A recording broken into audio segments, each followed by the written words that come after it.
Wonderful. Y'all ready for a good class? At least I hope so. No, it will be. You need a clicker? Clicker. Okay, good. We're good. I left so you it. guys, we want this to be interactive. Please ask us questions. Don't be shy. That's where we do our best, is when we get everybody involved. Because if you have that question, more than likely, someone else has that question too. Okay? So I'm Dina. This is Chris. And today's class is going to be your top 10 credit myths that every realtor needs to know. So as realtors, you guys probably get asked questions, yeah? And you're like, I'm really not sure how to handle this. So hopefully we can answer some of those questions for you today. And we will do our best. And if we don't know, then we'll find that out and reach out to you individually. Okay? So we are officially starting track. All right, ladies and gentlemen, make sure your ringers are off. If you need to use the bathroom, again, right through those curtains, you can reach the bathroom. If you have any questions, make sure to raise your hands or just yell at us. All right? We do that. All right, you guys, so number 10, well, the goal for today is to have as much fun as possible, okay? We want to make this as educational as possible. So you guys, are we ever taught about credit? No. Credit? Do we learn about credit in school? Do our parents teach us about credit? No. They should, but it doesn't happen. Okay, so we want to make this as educational as possible, and of course, we've already said this, as an interactive as possible for you guys, okay? Don't be shy. So, credit myth number 10, are all credit reports created equal? What do you guys think? No. Why no? Because they use different algorithms. Who said that? Yes. But how many of your people that you're showing around their houses before they're pre-approved that say, well, my Credit Karma score says let's raise our hands.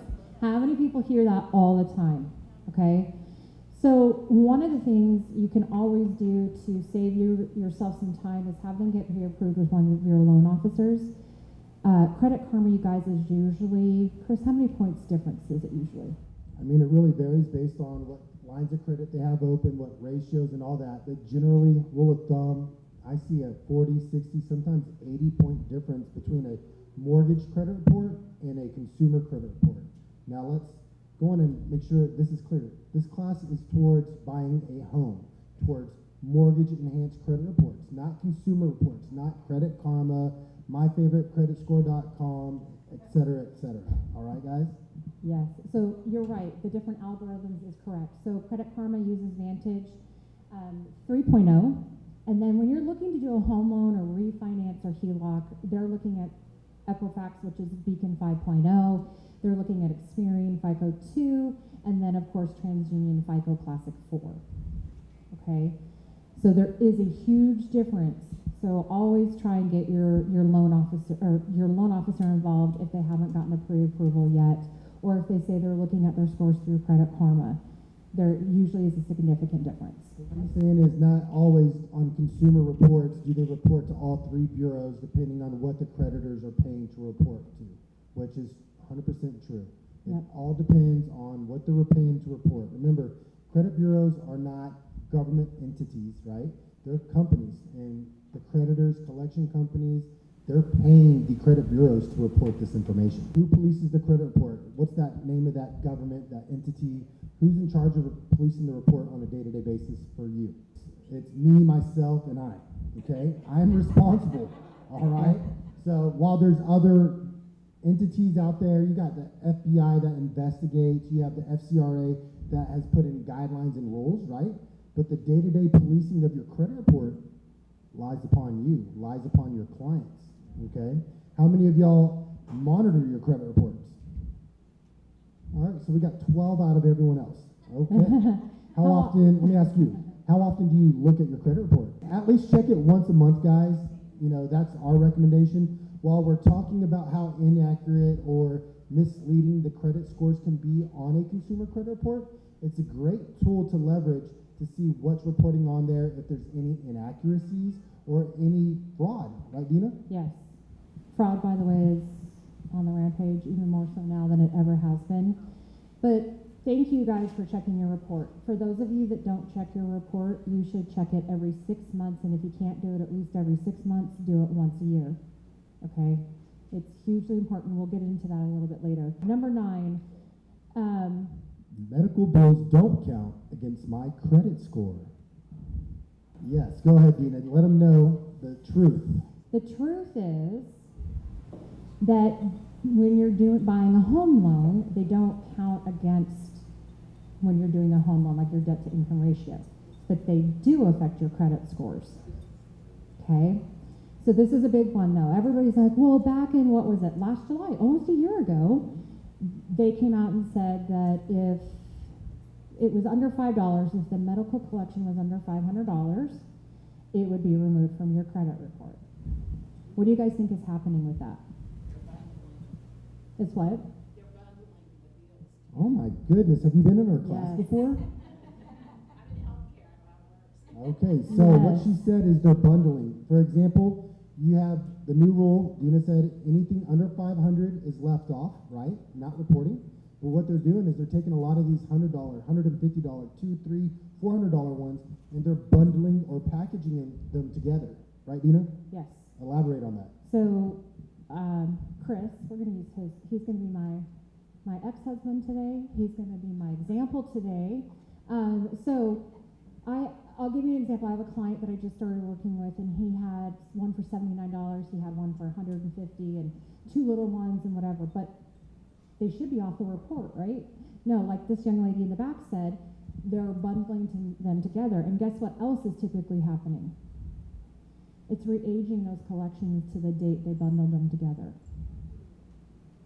So they could be 4 years old, now they're brand new. They'll fall off, and then they'll come back on. Okay? Pro tip, if you guys pay for it, pay the collection, before you pay the collection, get it from them in writing that they're going to do a paid for deletion. Because they are going to tell you whatever they need to tell you to get you to pay that collection. Why? Because they make money off of it. And usually what they'll send you is, we will update the credit bureaus. No. We want it to specifically say we will delete it from the credit bureaus. So let's touch on that real quick, guys. Who knows what a pay for deletion is? 2. Okay. Dina, touch on that real quick. Yep. What's a pay for deletion? How do I do that? Yep, so typically you'll get like a settlement or something in the mail, you call them and they say, hey, we will settle with you for $500 or however much it is. And you go to them and you say, okay, Chris, great, I want to pay that. Well, nowhere on there did it say they would update the bureaus, they would do anything. Typically what happens is the following month your report will update and it will now say settled or paid collection. It typically will drop your score after you've paid it, and it will re-age it to the date of payment. Now, paid for deletion is if you pay it, settle it, whatever you guys decide to do, within 45 days they will contact the credit bureaus and they will have it deleted from your report. Raise the hands. Who knew when you pay a collection, it dropped your scores down once it reports as paid? That's good. I'm glad some of y'all have educated yourselves. Okay, so the other option is, like she said, pay for deletion. Don't worry, we don't expect you to memorize any of this. You can always touch base with Dina after the class if you want details or the proper way to do things. Yes. So, number 8, Dina. Number 8 is if I'm in the market for a home, car, financing, or my credit score is not important. True or false? All right. Ooh, Good job, we guys. got a really good class. So you're right. Do you guys know, obviously probably it affects your ability to obtain a job. Nowadays they're doing background checks, fingerprinting, you name it, they're doing it, okay? But did you also know it affects your auto insurance, your cell phone bill, electricity, water, gas, auto insurance premium? Home, auto, any type of insurance now, they're pulling, when you give them your phone number and date of birth, they're able to get a soft inquiry credit pull and factor that into your premiums. So just because you're not buying a home, credit is definitely important. So now let's look at this. Number 7, having a lot of credit cards will help my credit score. That was a lot, guys. Dina, why don't you tell us what you got for us? Okay, you guys, a good mix of credit that you want to have. This is to maximize your credit score. Does everybody know what an installment loan is? And if you don't, it's okay, but does everybody know what an installment loan is? All right, Yes? so installment line, right? For those that don't know, an example would be an auto loan, a home loan, any type of fixed loan with a set price every month, right? So with that being said, a good mixture is 2 to 3 revolving credit cards, right, Dina? Yes. So what do you recommend to someone that, so it's not necessarily about a lot of credit cards, but a healthy mixture? What do you suggest to your people, to your clients, to your realtors that you deal with? So he is right. So I'm not saying go out and get 15 credit cards. Do not do that, okay? But if I have an auto loan, I have 4 credit cards, but I use 2 to 3 specifically every month, okay? There's a certain percentage you want to keep your credit card balance to. Do you guys know what that is?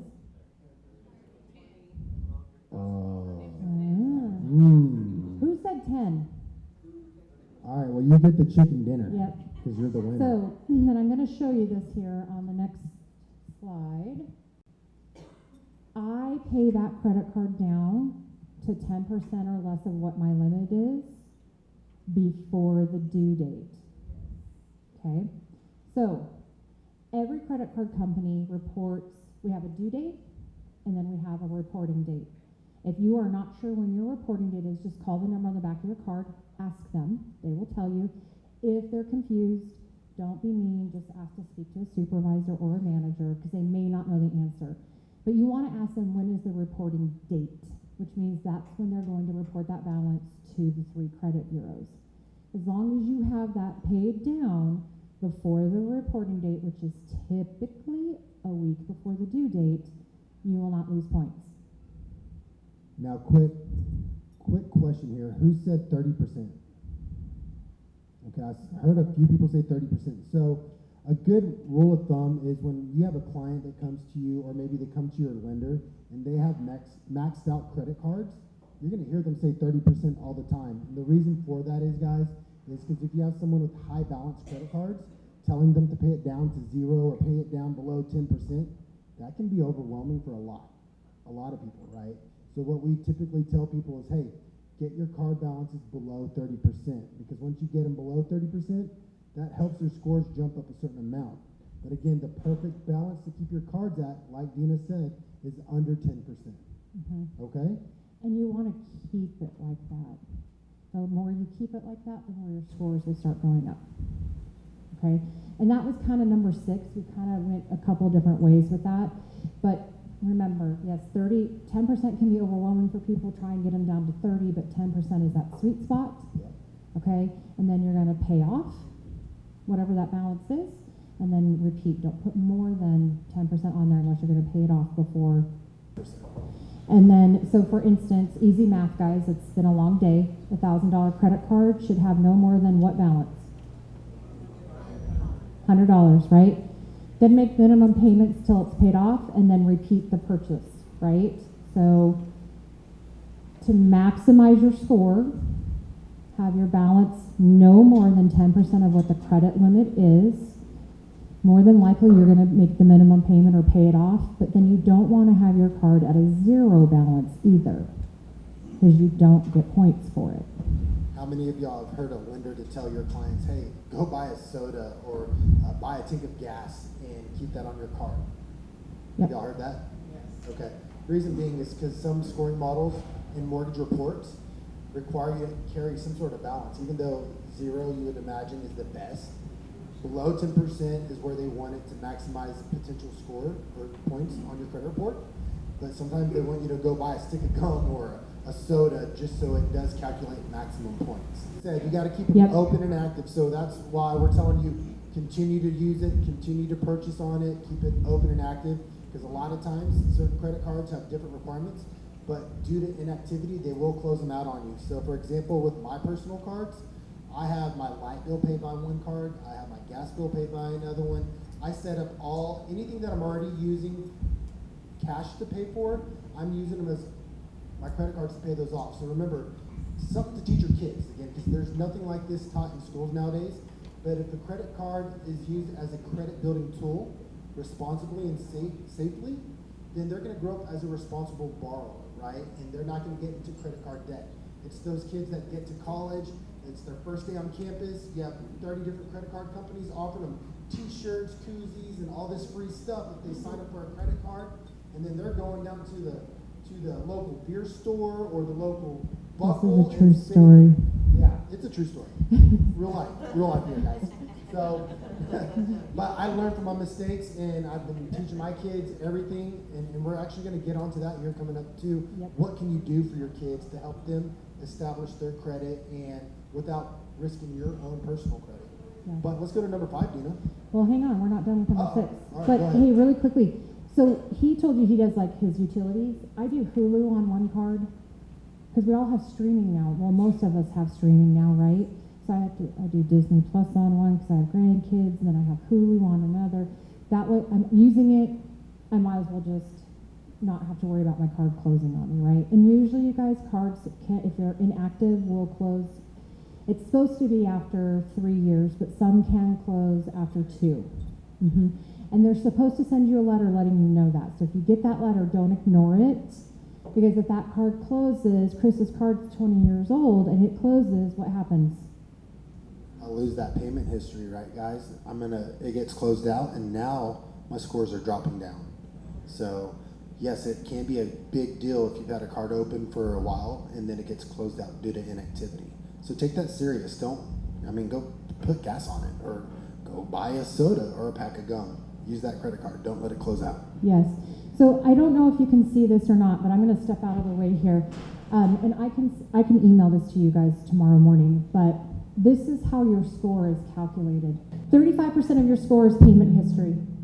What do you think happens to your score if you get a late payment? Anyone?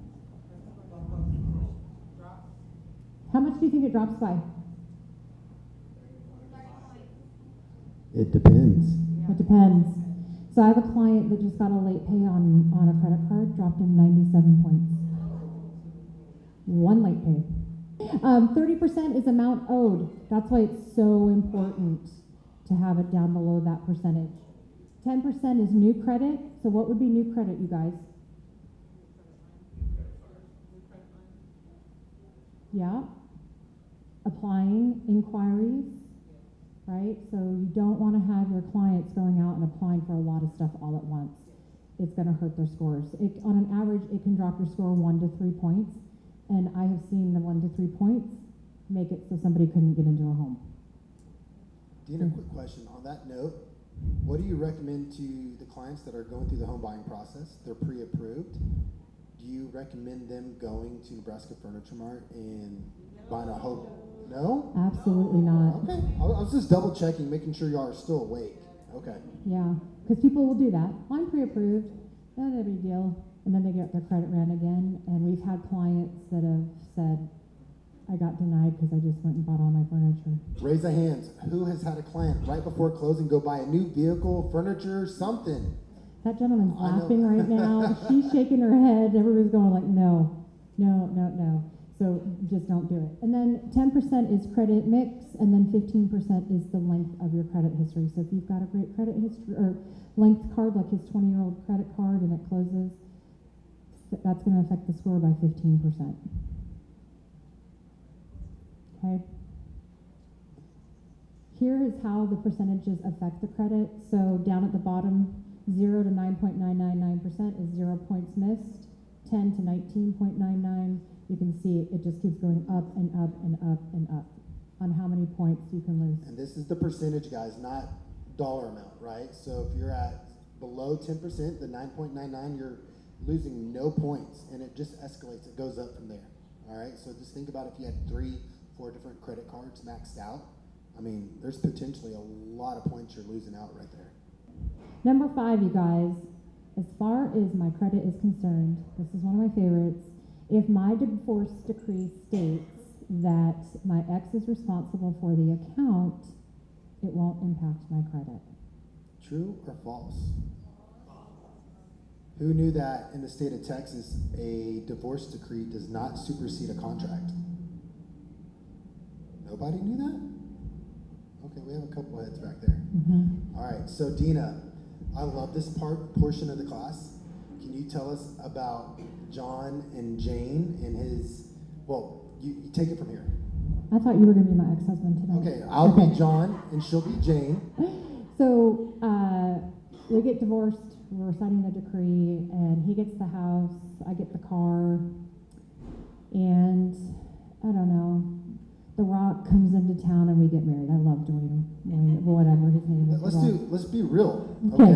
So I start dating again, or he starts dating again because No, he gets I the got house. the house. You met the pool boy that was cleaning our pool. Yes. Okay. Okay. So. All right. And so you Yep. never refinanced the house out of your name, right? Right. And hold on. Then I find out that you're building a house with your new pool boy that you're now engaged to. Guess what I start doing, guys? I start paying my mortgage late, intentionally, Yeah. 30, 60, 90 days late, and I get caught up. Why? Why am I doing that? Because I'm trying to mess her credit up so her and the pool boy are still living at Motel 7. Hey now. So I literally do have a real client that this has happened to. So 30, 60, 90 days late, she got caught up, and she'd do it again over and over and over again. Do you guys know what the, what's the word I'm looking for? How long it has to be before you can close on a new home loan? How long the late has to be from? The last late pay has to be at least a year or more older. And Yeah, even then, you can't guarantee closing. Yep, if you have more than one late pay within a 12-month period, most lenders cannot get you close. So now that I'm rolling those lates every month and paying them late just to be vengeful, I don't know, just that pool boy, he has a six-pack and all that, and I just can't. 20 years younger, 20 years and younger. He has a full head of hair. Anyways, yeah, so the point is, again, we're not attorneys, we're not giving legal advice, but the point of the matter of the fact is, if your client is going through a divorce, make sure they have something in writing, maybe the divorce decree, maybe they're aware of that scenario. There's some sort of language in that divorce decree. While, yeah, they can omit that out of the liabilities, a lot of times you cannot omit that late pay once that spouse has started paying late. So that's what we're looking for. A lot of times, there's a lot of benefits of getting it refinanced out of their name, not just the debt to income ratio, but the late pays mostly. That could really hurt you. Yep. Yeah. So again, we're not attorneys. Have some type of wording that says they have until this date to get it refinanced, or before you sign on the dotted line, he gets refinanced and I get the auto loan refinance, whatever it is, so that you're not running into this problem It happens all the time. all the time. Okay, number 4. Let me read it. Okay, You ready? yep. Pulling my credit report and settling all the collection accounts is the best thing for my credit. True or false? It It depends. Yep. No, you're right. It depends. No, you're absolutely right. So we're never going to tell your clients not to pay it. However, let me explain why we don't necessarily recommend it. So we spoke about it a little bit ago, but go and pay that medical collection. It's 5 years old. Following month, it updates as a paid collection, drops the score, it re-ages that collection now to a brand new collection date, when it probably would have fallen off in 2 years. Okay? So, although we want to do the right thing and we want to make sure that we pay off our debts or what we owe, it can hurt us again. They've already hurt us once, it can hurt us again as far as our credit score goes. So this is where that paid for deletion comes in. Ask them for a paid for deletion. If they won't give it to you, I don't, Well, it depends, right? What's the Right. circumstance? One circumstance where I'm going to tell you, hey, it's okay. It's when you're going through the home buying process, Yep. and the lender says, hey, client, I need you to pay these off. In that scenario, they have the what if finder, the wayfinder, they have these simulators that they can utilize to get the loan closed, right? But if the client calls you up, oh, I just want a scratch off ticket, I have an extra $1,500, I'm going to start paying off collections. Red flag, red alert. Have you talked to your lender, guys? No, I just, these collections I think is what's best. Okay, let's talk to your loan officer. Let's see what is best. Because it may be leaving those collections alone and paying down your credit cards, right? There's a lot of different scenarios. So allow the lender to tell them, let them be the bad guy and say, yes, pay these collections off. Or no, don't pay those. Don't stay in your lane, be the realtor. And we all know realtors, right? We're trusted advisors in here. You're a confidant. You're someone that shows houses. You write contracts. You're a divorce therapist. You're, what else? What are they? What are some other things that you are as a realtor? Babysitter. You're holding the hand through the start to the finish. You're a decorator, a home stager. You're a plumber, parent. advisor, parent. Yeah. I mean, all types of things. But the one thing you aren't is you're not a lender. So make sure the lending portions, those questions go towards them. And that way it doesn't cost you the loan, doesn't cost them the loan or the home. Okay? all right, you guys, number 3, when I pay a collection account, are they supposed to remove it from my report? We've kind of talked about this, but who's the credit police, you guys? Us, right? Us. Ourselves. We have to watch, look, review our reports all the time. Like Dina said, minimum at least every 6 months or at least every year. Me personally, I'm checking it at least once a month, if not more. And I just want to make sure, one, is everything reporting properly? Or is there anything that shouldn't be on there? Guys, since COVID, a lot of these scammers, these hackers have had a lot of time to get creative and figure out how to hurt more people and how to cause more fraud and everything else. So the due diligence, the responsibility, everything based on your credit score is on you. Okay? Just to throw in on that, do you guys know what doesn't have to run, or what the people are committing fraud on right now? It's really big that they don't have to run your social security number. Say again. Thought I heard somebody say it. Tax returns. Tax returns? PPP. I have a Houston police officer right now that got called into his office, and they said, "Why are you filing unemployment?" And he's like, "What are you talking about? I work here." That's how he found out $39,000 in unemployment benefits. Wow. These people during COVID, what did we do a lot of during COVID? We didn't see each other, so what were we doing a lot of? Watching Netflix and chilling. Yeah, Amazon online applications. I have a cute little young lady. She's not young. She's in her 80s. They got her information. She's been with this bank for years, and we're talking 30 plus years. They went on and did an online loan application, and they got the money. Oh my goodness. So it's big right now. So like Chris said, even if you can just check it every 6 months, please do so. There's things that people can do that way you don't have to run your social security number. And remember, guys, consumer credit monitoring sites do not place hard inquiries on your credit. It doesn't hurt it. Remember, we're not looking at the scores because, again, compared to mortgage enhanced credit reports, they're not very accurate. They're very inflated. We're looking at these credit monitoring sites to see what's on there, how they're reporting. Is there any erroneous or frivolous information reporting on there? Okay? So she said that she got a consolidated loan. It was for $10,000. She eventually got it paid off. And she was never late. And if it wasn't for her keeping the documentation, receipt, proof, stating that she completed that loan, she would have been in a lot of trouble because they tried to collect another $7,000 on her. So good for you. Keep it in writing, get it in writing, and don't, Always hang on in to writing. it. Always in writing. Always. Yeah.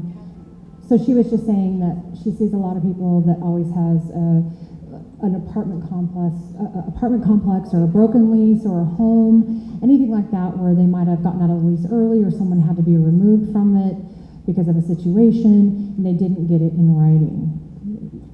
I probably talked to, how many people do you think I talked to a day? I know sometimes you make upwards of 150, 200 calls a day, but Yeah. some busy days, I would say 40. 80% of those people have that on their Yep. report. So let me do my movie theater voice. You ready? Okay. Top 10 credit myth number 2. It is the credit bureaus and collection companies' responsibility to make sure my credit report is accurate. True or false?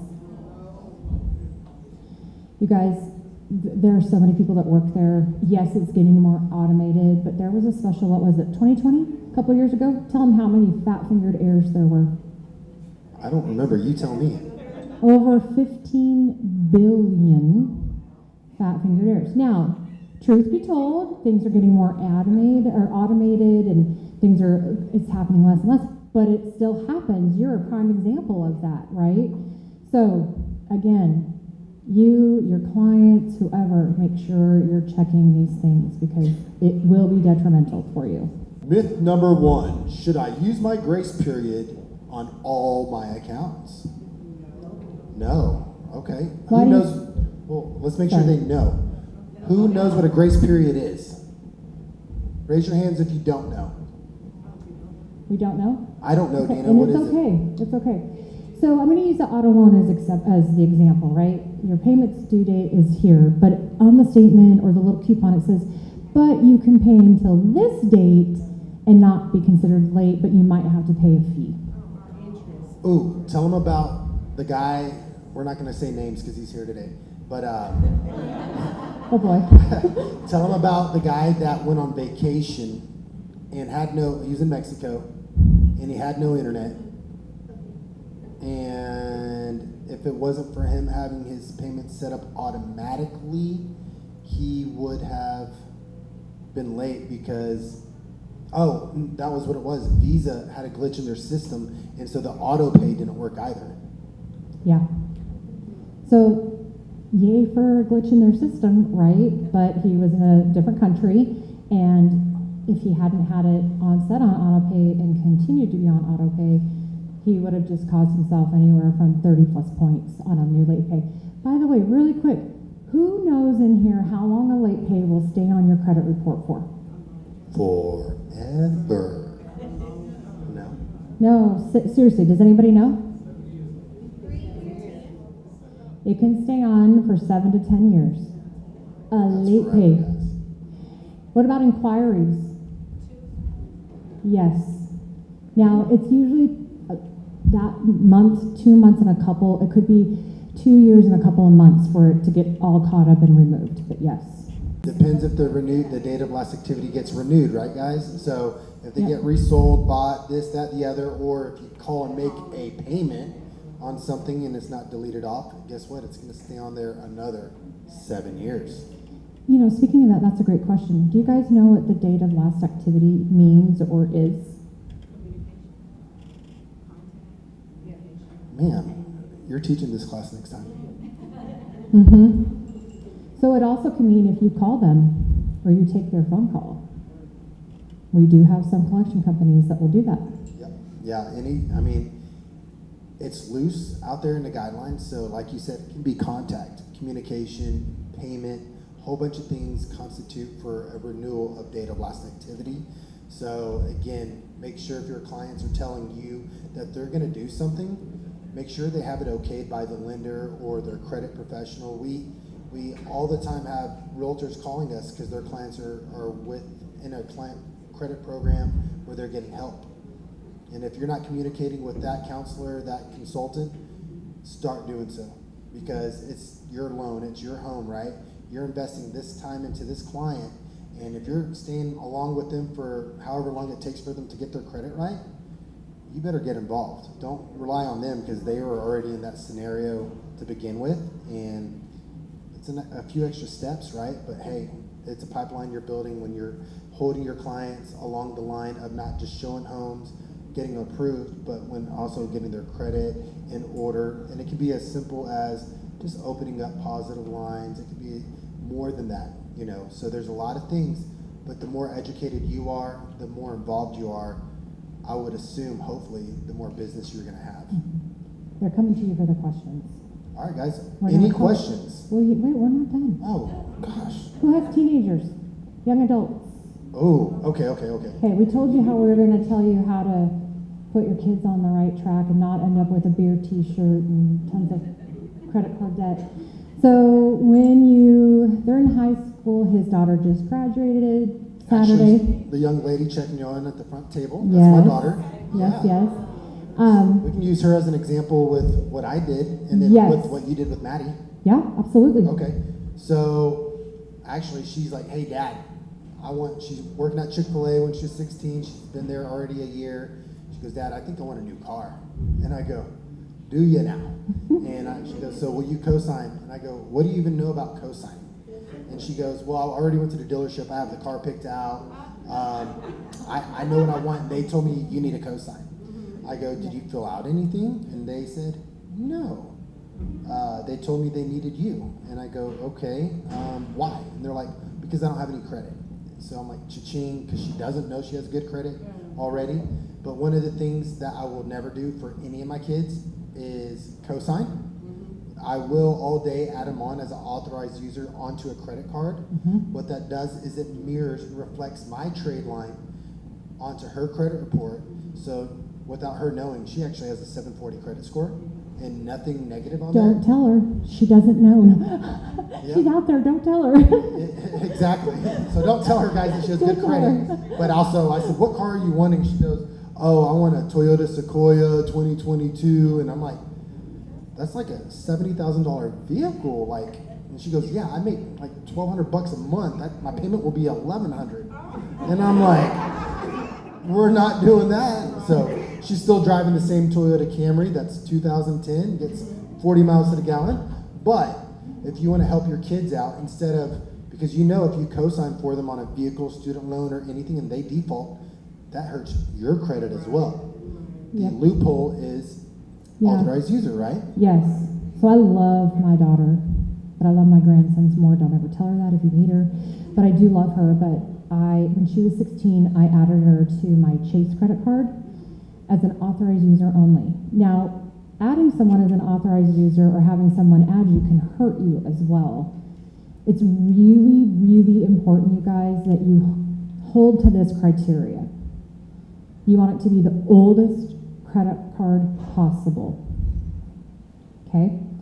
10 years or more. The older it is, the better the score. With high balances and late pays on them, right? No.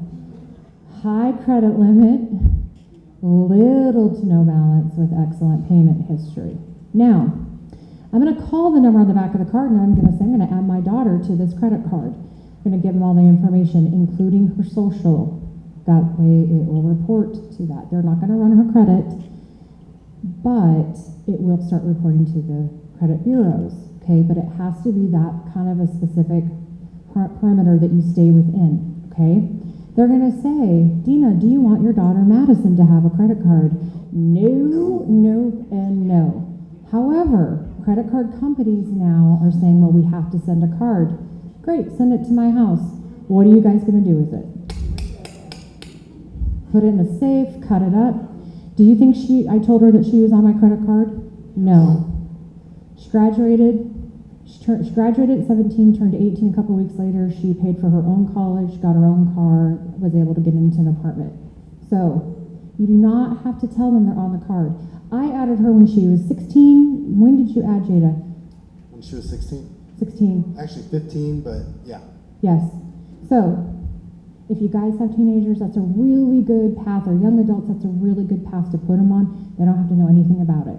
Last on this topic, guys. So another cheat code, right? So people are always calling us, and again, they're seeking guidance from a professional. And so this is something as well. Hey, on my first home, I actually had like a 670 credit score. I thought I was balling out of control, you know, and I was getting my first house. My lender at the time actually stated, hey man, if you can get to a 720, you're gonna qualify for a 4% rate versus a 6.5% rate. So I called my father. He added me on to his American Express, and we're like 45 days out from closing. I thought we're good, and the reporting date was supposed to be a certain date. Guess what happened? It didn't report on my credit report. You want to know why? Because when he called in on the back of that card, he called and added me on. I actually got a card. He messed up on that. Anyways, but it wasn't reporting. And so my lender goes, oh, did he give him your social? So I'm like, I don't know. So just like she stated, he called back and just in the nick of time, 3 days before closing, they were able to relock me in because it was a broker. And I got that 4% rate, so my dad was able to add me onto his card. I got that jump to like a 752 mid score, and I qualified for a 4% interest rate instead of a 6.25. I don't remember what, it was a long time ago. But that's a cheat code for your clients. Now, I'm not telling you to tell all your clients go add authorized users, but if they're ever trying to jump, 10, 20 points, if it's a healthy mixture and a healthy option, tell them to discuss that with their credit consultant and or their lender, because most lenders nowadays have a credit team behind them, helping them behind the scenes. Okay? One last thing too, if you're calling, because I know some of you are probably gonna go home or tomorrow call your credit card companies and add them, make sure before you hang up the phone with the credit card company to ask them, please make sure this reports to all three bureaus on their 100%. behalf. Okay, because if they say, oh, they're not going to, that might spark, we gotta give them the social security number, right? But just make sure before you hang up with them, hey, you guys, just please make sure this reports to all three credit bureaus on her behalf. Yeah, so there are companies out there that will. So what she's saying is to add someone as an authorized user, there's companies out there, but a lot of mortgage companies are getting wiser to that.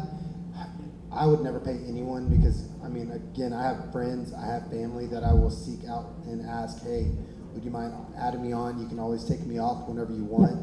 I'm not going to pay $1,200 because that's a good chunk going towards my down payment, my closing costs, my new furniture, my new vehicle in my driveway after I close. A lot of different stuff. Yeah. So I'll be honest with you guys. So even though we're still taking questions, you guys, I'm officially ending the track class so we can actually speak more freely with you guys. The class is now officially over. You can turn your ringers on and whatever. But we do want to keep asking questions and answering questions for you guys. So I have personally been through the credit repair process. So I'm the person that works at Ace Credit Consulting. I'm the one that helps your clients get to where they need to purchase their home. I had a ton of medical collections. My score was in the 5s. Do not pay someone to add you. Do not pay $1, $50, $1,200 to have someone add you as an authorized user, you guys. There's no reason to do that. It doesn't charge them anything. It's literally them calling the credit card and adding you on there. Okay? It's like a 3-minute phone call, guys. It's not worth anybody's $1,200 for that. Mm-hmm. So, Yeah. again, we're not attorneys. We're not giving legal advice, but we're giving you real life experience. We've been doing this since 2006. Okay? Yeah. And we cater not to the public. We don't cater to the consumer. We cater to the home buyer going through the home buying process. We get 100% of our referrals from realtors and lenders. Okay? And previous clients. And previous current client clients. referrals, that's true. Yeah. All right, guys, hey, you officially graduated this class. Everybody scored a 90 or above, so you're good. I wanted to say thank you for joining us. Feel free to get with Dina. So,